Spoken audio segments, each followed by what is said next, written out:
Discrete mathematics. आज के इस लेक्चर में मैं डिस्कस करूंगा methods of proofs.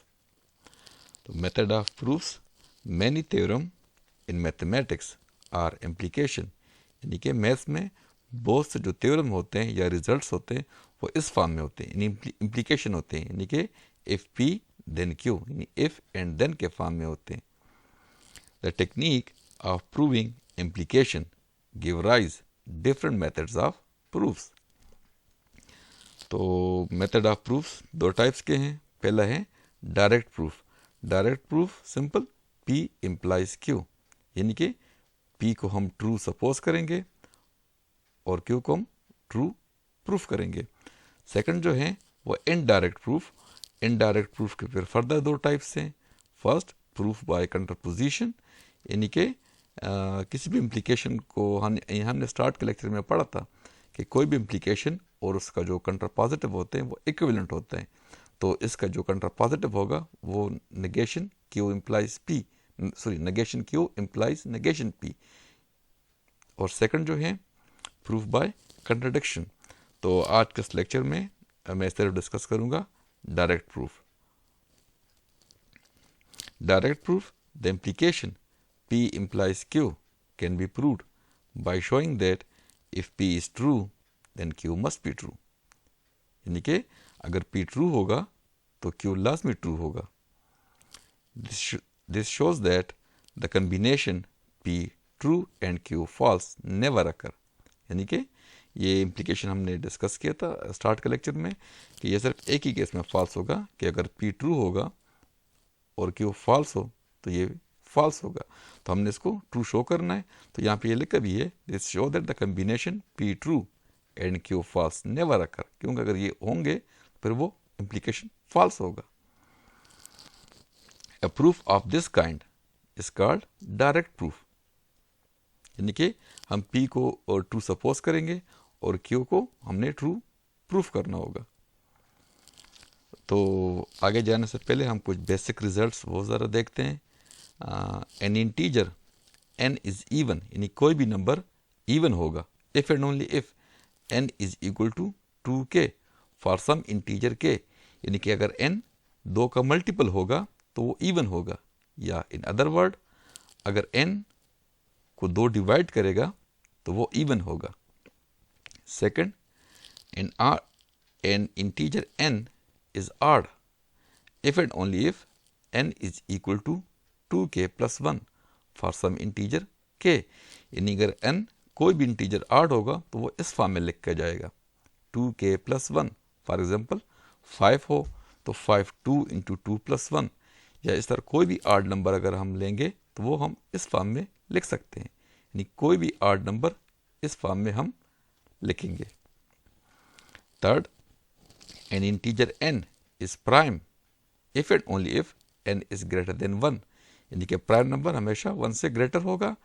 And for all positive integer r and s if n is equal to r and s, यानी कि अगर प्राइम नंबर के हमारे पास दो फैक्टर होंगे r और s, कोई से भी दो फैक्टर होंगे, देन उन दोनों r और s में कोई एक 1 के इक्वल होगा, या इन अदर वर्ड 1 के अलावा इसका कोई फैक्टर नहीं बनेगा, या in other word prime number को सिर्फ 1 डिवाइड करेगा और वो इटसेल्फ अपने आप को डिवाइड करेगा। Next, an integer n greater than 1 is composite if and only if r n equal to r into s, यानी n के कोई से दो फैक्टर होंगे for some integer r and s with r not equal to 1 and s not equal to 1। तो इसके जो example है हमारे पास वो 2, यानी 2 तो खैर प्राइम है, 4 6 8 10 एंड सो ऑन, और जो प्राइम नंबर है उसके एग्जांपल हमारे पास 2 3 5 7 11 एंड सो ऑन। जो फिफ्थ है, a real number r is rational if and only if r equal to a by b, यानी अगर किसी भी नंबर को, रेशनल नंबर को हम a by b की फॉर्म में लिख सकते हैं for some integer a and b with b not equal to 0, यानी कि ये जो टर्म होगा b 0 के इक्वल नहीं होगा, यानी कि हमारे पास हर जो नेचुरल नंबर होगा, होल नंबर होगा या इंटीजर होगा, वो रेशनल होगा, क्योंकि हम उसके नीचे 1 लिख सकते हैं। Next, if n and d are integers, यानी कि n और d अगर कोई से दो इंटीजर हो और d 0 ना हो, देन d डिवाइड्स n, यानी कि d डिवाइड्स n रिटर्न, इसको हम ऐसे लिखेंगे d डिवाइड n, यानी कि d n को डिवाइड करता है if and only if n is equal to d के, अगर n इस फॉर्म में हो। तो फिर हम क्या कहेंगे, d divides n for some integers k, यानी कि n इक्वल टू d के फॉर सम इंटीजर k, यहाँ पे d n को डिवाइड करेगा। 7, an integer n is called a perfect square if and only if n equal to k square for some integer k, यानी कि perfect square के जो example है हमारे पास वो 4, यानी कि 4 वो 2 का स्क्वायर है, इस तरह 9 वो 3 का स्क्वायर है, 16 4 का स्क्वायर है। तो जो 4, 9, 16 ये जो नंबर कहलाएंगे ये हमारे पास परफेक्ट स्क्वायर कहलाएंगे। अब कुछ एग्जांपल ज़रा हम प्रूफ करते हैं डायरेक्ट प्रूफ से। Prove that the sum of two integer is even, sum of two odd integer is even, यानी कि अगर कोई से दो ऑड इंटीजर को हम प्लस करेंगे तो वो क्या होगा, वो इवन इंटीजर होगा। Solution, let m and n be two odd integers, यानी कि m और n कोई से दो ऑड इंटीजर हैं, then by definition of odd integers in odd numbers m, यानी m और n मेरे पास ऑड हैं, तो ऑड को हमने लास्ट जो डिफिनेशन में पढ़ा ऑड नंबर को, तो ऑड नंबर को हम इस फॉर्म में लिख सकते हैं, और यहाँ पे j कोई सा इंटीजर होगा, एंड सिमिलरली n को भी हम इस फॉर्म में लिखेंगे 2k + 1 फॉर्म में फॉर सम k। नाउ दोनों का सम देखते हैं m + n, तो ये m की वैल्यू है, ये n, तो दोनों को सिंपल प्लस करेंगे तो ये 2j + 2k + 2, यानी कि 1 + 1 ये 2 होंगे। अब नेक्स्ट इस नंबर से हम 2 को कॉमन ले सकते हैं, 2 × jk + 1, यानी कि m + n जो है इसको हमने 2 के मल्टीपल फॉर्म में लिख लिया। तो j + k + 1 को अगर हम किसी नंबर r के इक्वल पुट करेंगे तो m + n हमारे पास इक्वल आएगा 2 × r, यानी कि m + n r का 2 का मल्टीपल है, तो m + n हमारे पास क्या होगा, इवन होगा। नेक्स्ट एक एग्जांपल पढ़ते हैं। Prove that if n is any even integer, यानी कि n अगर हमारे पास कोई सा भी इवन इंटीजर होगा तो -1 की पावर n हमारे पास 1 के इक्वल होगा। Solution, suppose that n is an even integer, then by definition n is equal to 2k for some integer k, यानी कि n फिर 2 का मल्टीपल होगा। नाउ अब हमने ये प्रूफ करना है कि -1 की पावर जो n होगा वो 1 के इक्वल होगा।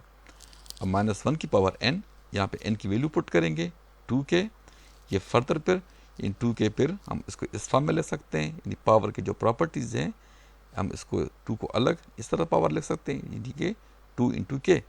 अब -1 की पावर अगर 2 हो तो वो +1 के बराबर होता है, ये एक बेसिक्स का रिजल्ट है, ये आप लोगों को पता होगा।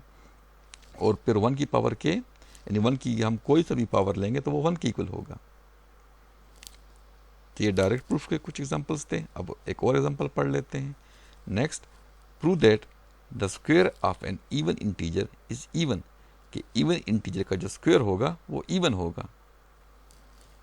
Solution, suppose n is an even integer, n हमारे पास कोई सा इवन इंटीजर है, then by definition n is equal to 2k, यानी कि n 2 का मल्टीपल होगा।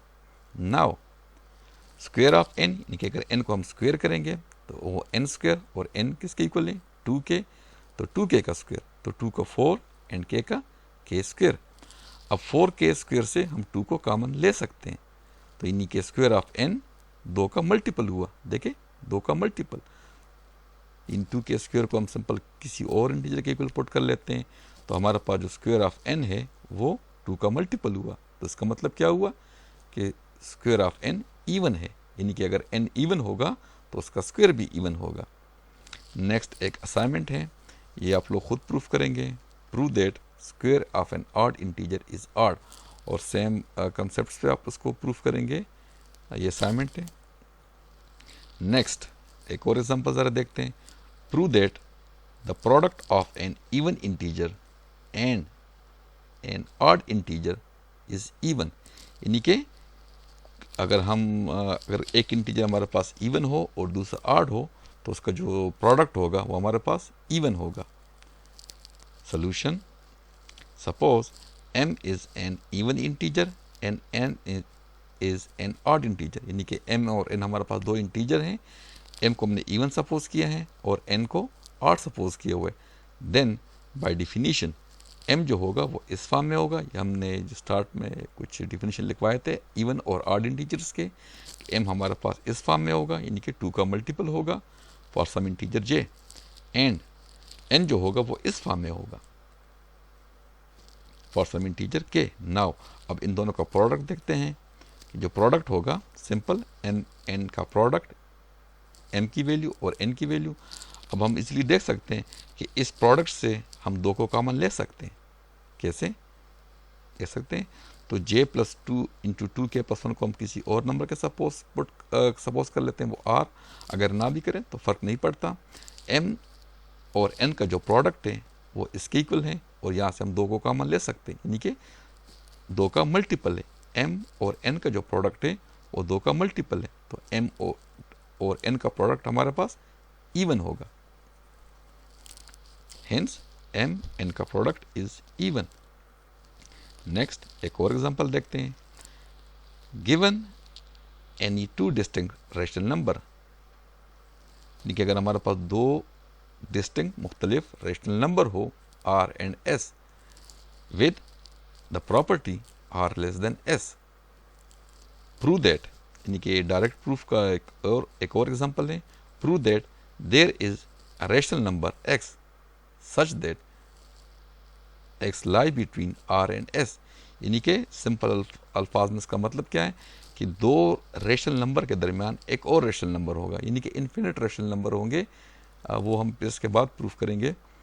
तो यहाँ पे सिंपल हम ये प्रूफ करेंगे अगर हमारे पास 2 रैशनल नंबर होंगे r और s with the property r less than s, तो इनके दरमियान एक और रैशनल नंबर x होगा।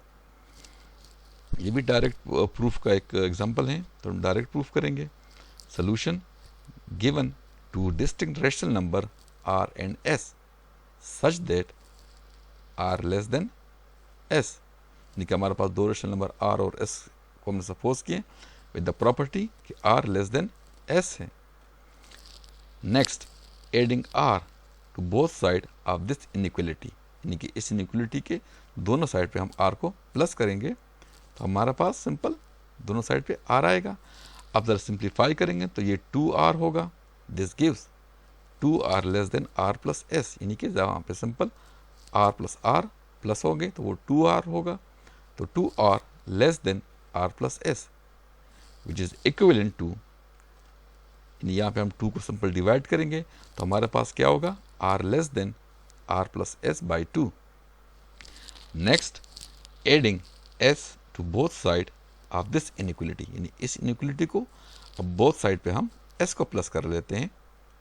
Then we get r plus s less than s plus s, यानी सिंपल दोनों साइड पे हमने s को प्लस किया।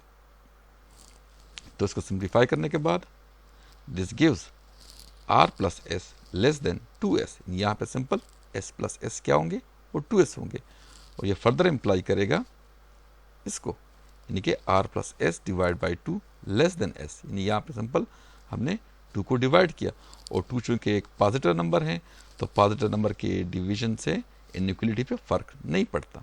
तो r plus s by 2 less than s। अब इक्वेशन 2 और इक्वेशन 3 को ज़रा कंबाइन कर लेते हैं तो यहाँ पे r इससे लेस है और ये s से लेस है, तो इसका मतलब क्या है ये जो नंबर है ये r और s के दरमियान लाई करेगा। Combining 2 and 3 we may write simple this, ये भी मैंने एक्सप्लेन किया। एक और एग्जांपल जरा देखते हैं। Prove that for all integers a b and c, यानी कि किसी भी 3 इंटीजर्स a b और c हो अगर हमारे पास, इफ a डिवाइड b, यानी अगर a b को डिवाइड करता है एंड b c को डिवाइड करेगा, देन a सी को डिवाइड करेगा। यानी अगर ए बी को डिवाइड करेगा और बी सी को डिवाइड करेगा तो फिर ए सी को डिवाइड करेगा। ये हमने प्रूफ करना है डायरेक्ट प्रूफ के मेथड से। Proof, suppose a divide b and b divide c, where a b c belong to Z. Z हमारे पास क्या है, इंटीजर्स है। Then by definition of divisibility, यानी अगर ए बी को डिवाइड करेगा then by definition of divisibility हमारे पास कोई इंटीजर आर होगा, हम उसको इस फॉर्म में लिख सकते हैं, b equal to A into are. यानी कि ए बी को डिवाइड करेगा तो फिर हम उसको ऐसे लिखेंगे, यहाँ से ही देख सकते हैं कि ए बी को डिवाइड कर रहा है। और इस तरह अगर बी सी को डिवाइड करेगा तो हमारे पास एक इंटीजर s होगा, जिसको हम इस फॉर्म में लिख सकते हैं। ये डिविजिबिलिटी की डिफिनीशन है for some integer r and s. Now अब सी चूँकि हमारे पास बाय बी सी को डिवाइड कर रहा है, बाय डिफिनीशन ऑफ डिविजिबिलिटी हम सी को इस फॉर्म में लिख सकते हैं। और एस हमारे पास कोई भी इंटीजर होगा तो c equal to b into S.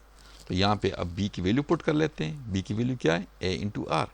Simple हमने बी की वैल्यू पुट की, सब्स्टिट्यूट की। तो अब यहाँ से हम एसोसिएटिव प्रॉपर्टी से हम इसको ऐसे ले सकते हैं, ए यानी ए बाहर, ए इंटू आर एस। तो यहाँ पे आर डॉट एस को हम किसी और इंटीजर, ये चूँकि आर भी इंटीजर हैं और एस भी इंटीजर हैं तो इसका प्रोडक्ट भी कोई इंटीजर होगा, तो उसको सिंपल हमने सपोज किया के। तो अब सी इक्वल टू ए इंटू के, तो बाय डिफिनेशन ऑफ डिविजिबिलिटी यानी कि सी इन दोनों के प्रोडक्ट के बराबर है। तो इसका मतलब क्या होगा, ए सी को डिवाइड करेगा bye simple definition of divisibility. This implies that A divide C bye definition of divisibility. Next एक और रिजल्ट है डायरेक्ट प्रूफ का। Prove that for all integers A B and see if A divide b and a divide सी, यानी कि अगर a B और सी दोनों को डिवाइड करेगा देन फिर ए उन दोनों के सम को भी डिवाइड करेगा। यानी कि अगर कोई से तीन नंबर हो ए बी और सी, ए डिवाइड करेगा दोनों नंबरों को अलग अलग डिवाइड करेगा, तो फिर ए जो होगा उन दोनों के सम को भी डिवाइड करेगा। Proof, suppose a divide b and a divide c, और ए बी सी हमारे पास कोई से तीन इंटीजर्स हैं। देन यानी ए डिवाइड कर रहे बी को और ए डिवाइड करेगा सी को। Then by definition of divisibility B को हम इस फॉर्म में लिखेंगे, यानी B equal to A into are, यानी कोई से, यानी आर हमारे पास कोई से इंटीजर होगा। और सिमिलरली अगर ए सी को डिवाइड करेगा तो फिर सी हमारे पास इसके इक्वल होगा, यहाँ पे एस कोई सा भी इंटीजर होगा। अब b प्लस सी, यानी दोनों को प्लस कर लेते हैं, तो यहाँ पे b की वैल्यू पुट कर लेते हैं और यहाँ पे c की वैल्यू। तो देखें अब a इंटू आर यानी सिंपल प्रोडक्ट है और ये a इंटू एस। अब इन दोनों में a कॉमन है तो हम कॉमन लेंगे बाय डिस्ट्रीब्यूटिव लॉ। यहाँ पे हम डिस्ट्रीब्यूटिव लॉ अप्लाई की। अब r प्लस एस यानी r हमारे पास कोई सा, r और s दोनों इंटीजर हैं तो उनका सम भी एक इंटीजर होगा और उसको हमने सपोज किया k के इक्वल। तो b प्लस सी हमारे पास a के यानी a और k का प्रोडक्ट है। उसका मतलब क्या होगा, a b प्लस सी को डिवाइड करेगा, hence a divide b plus C bye definition of divisibility. अब proof bye counter example, direct proof का एक और छोटा सा पार्ट है, यानी कि proof bye counter example. Disprove the statement by giving a counter example. Statement क्या है, for all real number a and b if a less than b then a square less than b। यानी हमने उसको disprove करना, हम proof करेंगे कि ये प्रूफ नहीं है, ये ट्रू नहीं है, और जस्ट एक काउंटर एग्जांपल से हम उसको डिस्प्रूव करेंगे। तो काउंटर एग्जांपल हमारे पास क्या है, यानी a को हमने कोई नंबर लिया 5 और b -2, तो क्लियरली -5 इज लेस देन -2। तो जो a का स्क्वायर है वो 25 है और जो b का स्क्वायर है वो 4 है, but 25 is greater than 4। This disprove the statement, यानी कि ये जो स्टेटमेंट है ये हमारे पास ट्रू नहीं है, हमने डिस्प्रूव कर दिया कोई एक एग्जांपल पे। एग्जांपल हमने क्या लिया, a को -5 लिया और b को -2 लिया। तो a अब देखते हैं -5 तो लेस देन है -2 के, बट -5 का स्क्वायर लेस नहीं है -2 के स्क्वायर से। तो सिंपल एक काउंटर एग्जांपल से हमने इसको डिस्प्रूव कर दिया।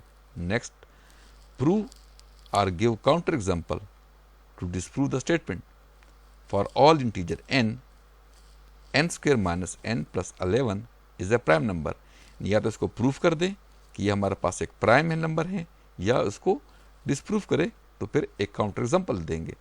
तो यहाँ पे हम उसको डिसप्रूफ करेंगे, the statement is not true.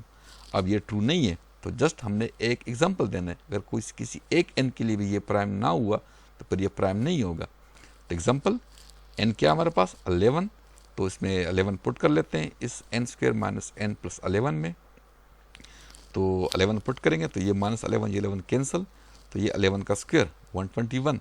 अब 121 जो है ये प्राइम नंबर नहीं है, यानी इसके 1 और 121 के अलावा भी फैक्टर्स बनेंगे, और वो क्या है 11 है, यानी इसको 1 और 121 के अलावा एक और नंबर भी डिवाइड कर रहा है, और वो क्या है 11।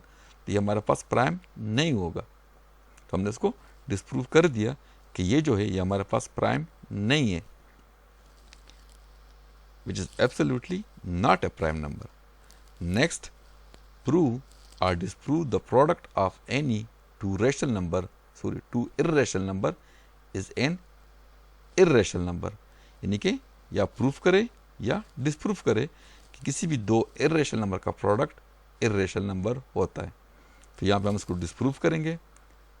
वी नो दैट, और डिसप्रूफ करने के लिए जस्ट एक एग्जांपल भी देंगे तो वो काफ़ी होगा।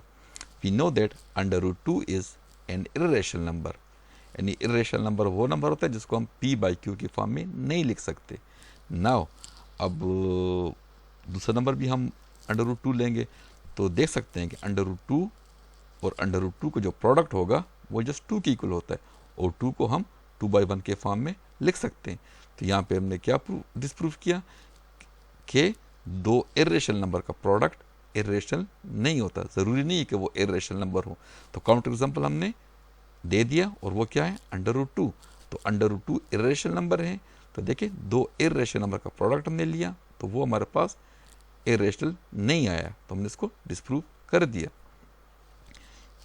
विच इज़ इर्रेशनल नंबर। अब लास्ट एग्जांपल हम देखते हैं। Find a counter example to the proposition for every prime number n, यानी किसी भी प्राइम नंबर के लिए n+2 इज़ अ प्राइम।